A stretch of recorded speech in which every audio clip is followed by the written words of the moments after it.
Assalamualaikum dan salam sejahtera.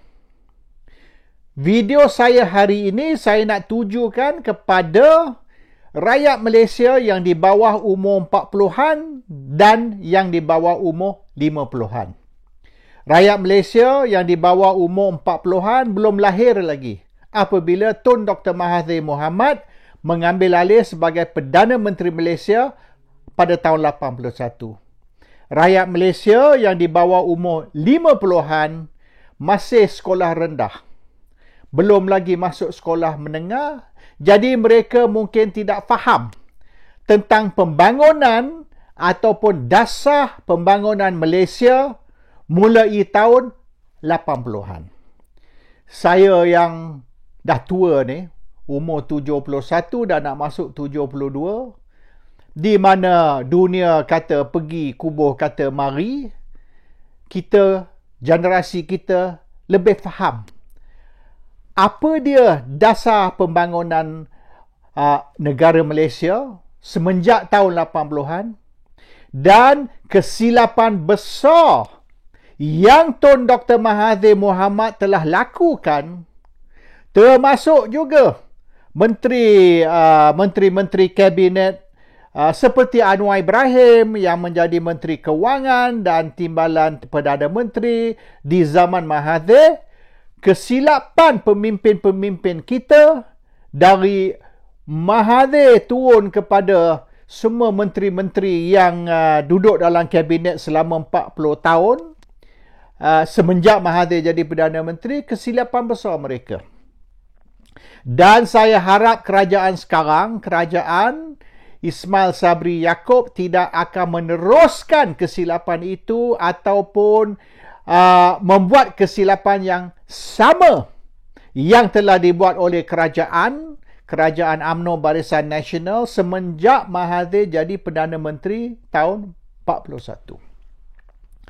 Perdana Menteri yang pertama, kedua dan ketiga, iaitu Tengku Abdul Rahman, Tun Razak, Tun Hussein On, dasar pembangunan mereka ialah agriculture based dan commodity based economy ataupun agriculture based dan commodity based development. Sebab itu, Lembaga Kemajuan Terengganu Tengah, LKTT, Felda, Felkra, Lembaga Kemajuan Ikan, Maju Ikan, Maju Ternak dan berbagai-bagai lagi perbadanan dan juga institusi ataupun jabatan ditubuhkan untuk fokus kepada peneroka, kaum petani dan nelayan supaya pembangunan luar bandar diutamakan. Dan ini tidak bermula dengan kerajaan merdeka, ianya dimulakan oleh British. Semasa British masih memerintah, belum merdeka lagi. Dan dulu dipanggil Rida, kemudian ditukar kepada Mara. Dan pembangunan ni termasuk juga bukan saja pembangunan fizikal, tapi pembangunan mental, iaitu education, pendidikan. Oleh kerana itu, banyak sekolah-sekolah dibuka di kampung dan juga Mara telah membangunkan sekolah-sekolah tempat pendidikan, termasuk kemudian Institut Mara dan hari ini University ITM. Dia berkembang sampai hari ini, sampai jadi taraf universiti. Ini semua bukan kebetulan. It's not by coincidence. Ia dirancang oleh British, diteruskan oleh kerajaan merdeka, kerajaan selepas merdeka, post-merdeka government.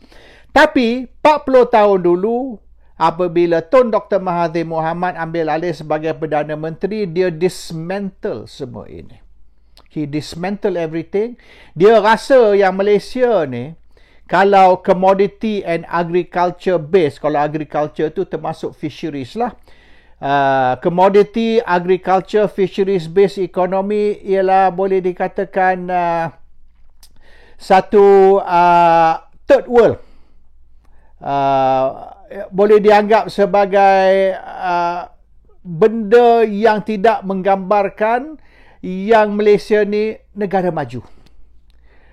Mahathir ni dia suka kosmetik, dia suka memberi gambaran persepsi yang Malaysia ni negara maju. Dan sekiranya we are agriculture, commodity ataupun fisheries based economy, bermaknanya we are satu negara third world, that we are not a developed country. To be a developed country, we must be in heavy industries, manufacturing. Mahathir iri hati, jealous dengan Singapura, Hong Kong, Taiwan, Korea, 4 negara yang dianggap sebagai Asian Tigers, harimau Asia. Dan Malaysia is not one of the Asian Tigers, walaupun propaganda kerajaan mengatakan Malaysia ialah one of the Asian Tigers ataupun perlu Malaysia ni kembali menjadi Asian Tiger. There's nothing to do with kembali menjadi Asian Tiger. We were never the Asian Tiger. There were 4 Asian Tigers. Dan Mahathir telah lancar dasar baru dipanggil dasar pandang ke timur, Look East Policy. Mahathir nak Malaysia ni jadi macam Jepun. So kita kena belajar dari Jepun, kita kena maknanya copy Japan. We must emulate Japanese work ethics, Japanese psychology dan sebagainya. Mahathir nak Melayu ni bertukar jadi Jepun, supaya kita maju macam Jepun, berfikir macam Jepun, buat kerja macam Jepun dan macam-macam lagi. Jadi dia lancarkan Look East Policy supaya Malaysia ni will be another Japan. Dan bermaknanya kita akan jadi the 5th Asian Tiger. Singapore, Hong Kong, Taiwan, Korea dan Malaysia, the 5th Asian Tiger. Dan untuk nak menjadi the 5th Asian Tiger, we have to be as good as Japan and better than even Singapore. Terutama sekali Singapore. Mahathir ni iri hati dan cemburu, jealous sangat dengan Singapore. Dia tak boleh maknanya SIA is better than MAS, Sing dollar is stronger than Malaysian ringgit. Dia tak boleh. Dia kalau boleh nak either same ataupun better. Bermaknanya Malaysian ringgit must be higher than Sing dollars, MAS must be more successful than SIA dan macam-macam lagi. This is Mahathir punya mentality semasa itu. Jadi Mahathir dismantle all the previous 3 prime ministers punya dasar dan dia keluar dengan dasar baru, Look East Policy, di mana HICOM ataupun heavy industries perlu diutamakan. Dan 3 industri yang Mahathir nak masuk. Dan Bank Negara semasa itu, Governor Bank Negara telah membuat satu study, satu kertas kerja. Dan Governor Bank Negara yang juga kebetulan brother Tun Dr. Siti Hasmah, Bank Negara's brother was, Bank Negara's sister was a Prime Minister's wife. Dia telah hantar satu study kepada Mahathir. Satu kertas kerja. And the 3 industri yang Malaysia dinasihati tidak terlibat. Malaysia should not be involved in these 3 industries because dia memerlukan modal yang tinggi dan susah nak untung dalam industri ni. Number 1 is car manufacturing. Number 2 is steel manufacturing. Number 3 is shipbuilding. Jadi 3 industri ni jangan sentuh. Don't touch these 3 industries. Car manufacturing, shipbuilding, steel manufacturing. Don't touch. Sebab you need a lot of money and it's very difficult to make money in this industry. 3 industri itulah yang Mahathir pilih.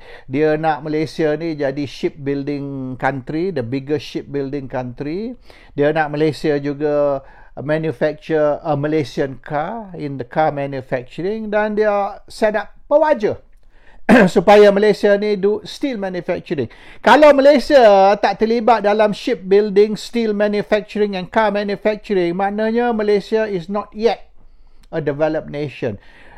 Malaysia belum lagi mencapai taraf negara maju.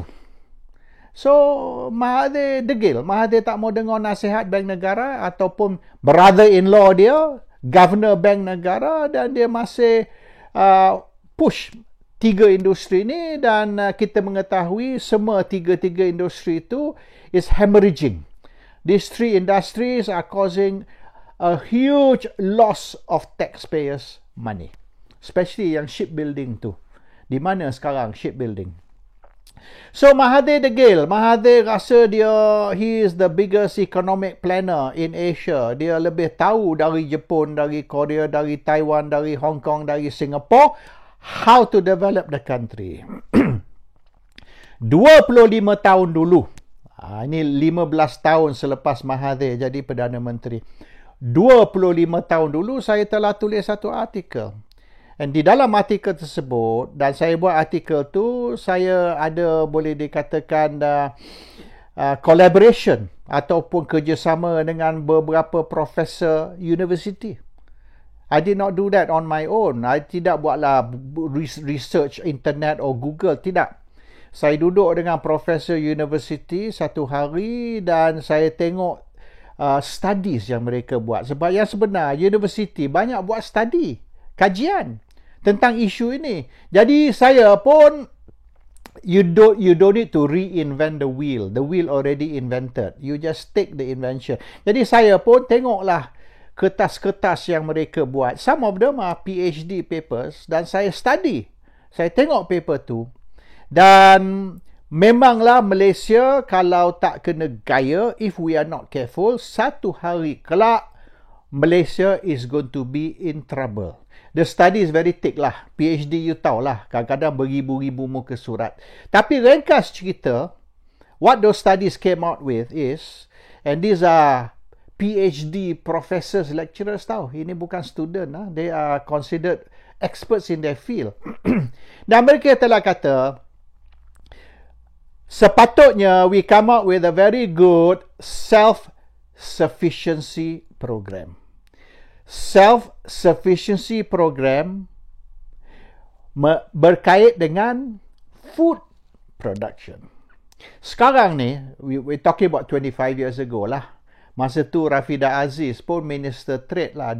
Rafidah Aziz, Menteri Perdagangan, pun telah keluarkan pengumuman bahawasanya Malaysia ni tak ada satu pun jenis makanan yang kita tidak import. Everything that we eat is imported. Kita adalah production tapi tak cukup. Beras import, ayam import, lembu import, everything, termasuk even jagung lah, apa semua kita import. Kalau kita tidak import, there'll be shortage of food.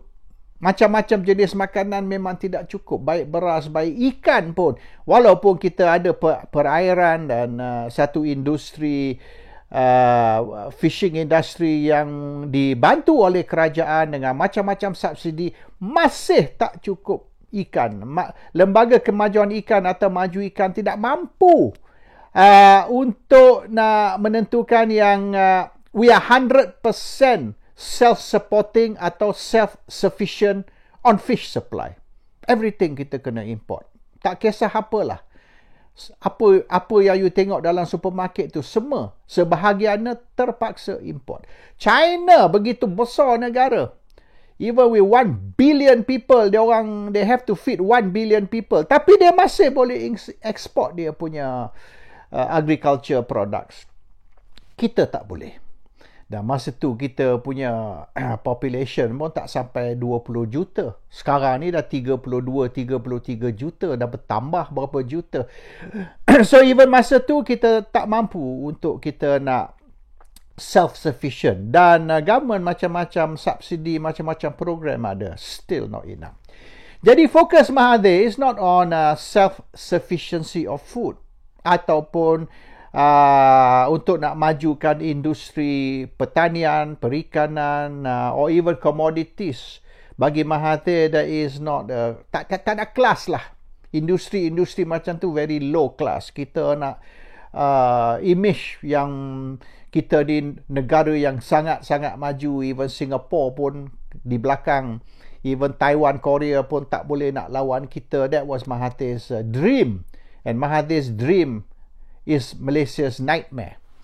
Jadi 25 tahun dulu apabila saya tulis artikel tu, selepas membuat satu kajian yang mendalam, very detail analysis and research dan sebagainya, dibantu oleh profesor PhD university dan sebagainya, kita dah warning.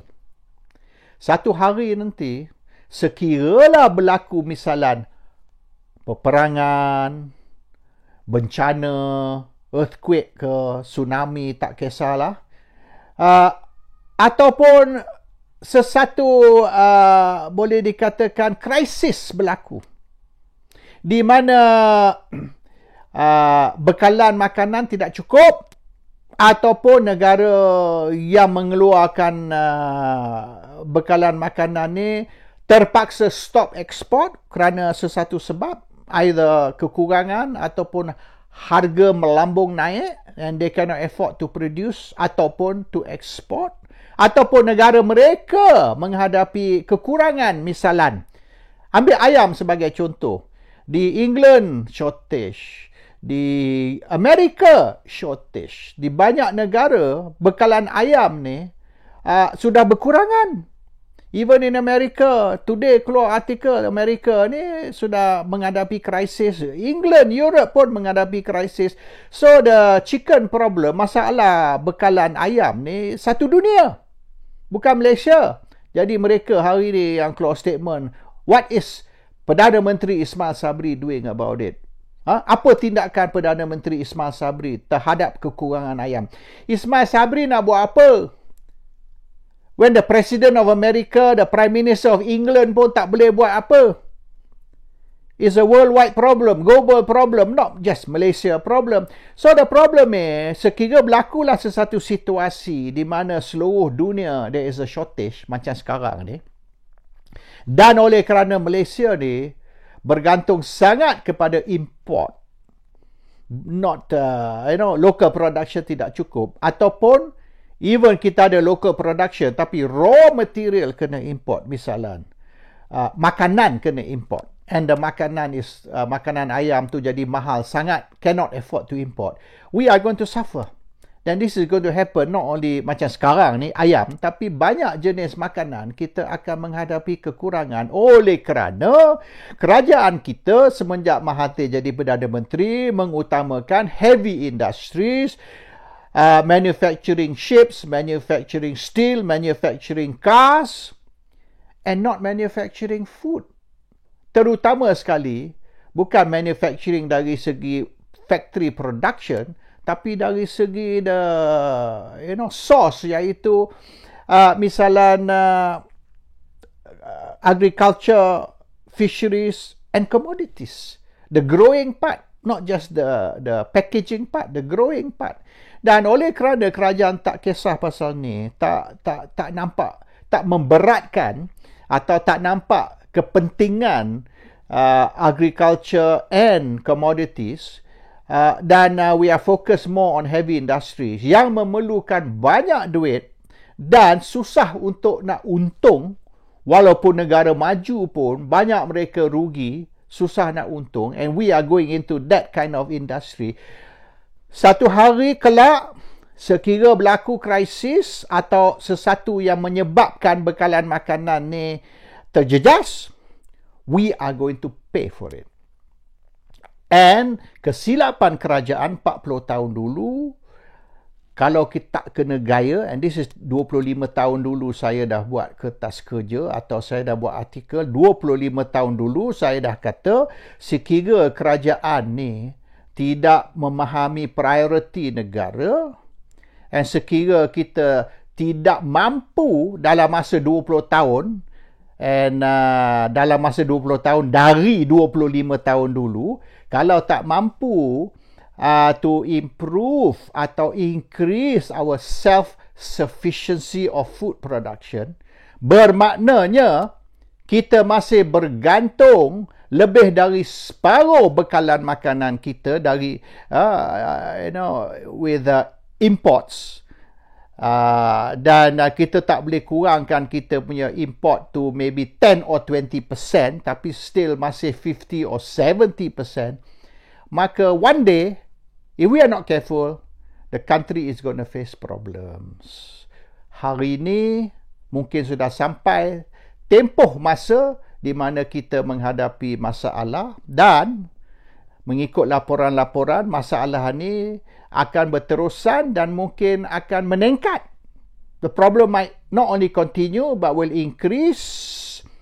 And it's too late untuk Malaysia nak catch up, because this is something yang sepatutnya kita buat 30-40 tahun dulu. 30-40 years ago, we should have done something to improve or increase our self-sufficiency of food production. Especially misalnya kalau kita nak makanan ayam tu, we can produce locally dan sebagainya, which we did not do, we are not doing. And saya harap hari inilah Kerajaan Ismail Sabri tidak akan meneruskan this heavy industries look east policy, dan will go stand lah, never mind, kita kembali kepada pembangunan dunia ketiga, third world development, and focus on agriculture. Sebab apabila food shortage, apabila kekurangan makanan, kita tak boleh makan motorkar, motosikal, besi waja ataupun kapal besi yang kita bina. We can't eat all that. And if we think that becoming a heavy industry nation ataupun boleh katakan an industrial nation akan membantu kita menjadi first world, tengoklah banyak negara, baik Italy, baik Portugal, Spain, England pun, mereka dah 100 tahun dulu, they went through what we call the industrial revolution. 200 years ago, 100 years ago, dia orang dah experience industrial revolution. Semasa tu Malaysia masih kampung.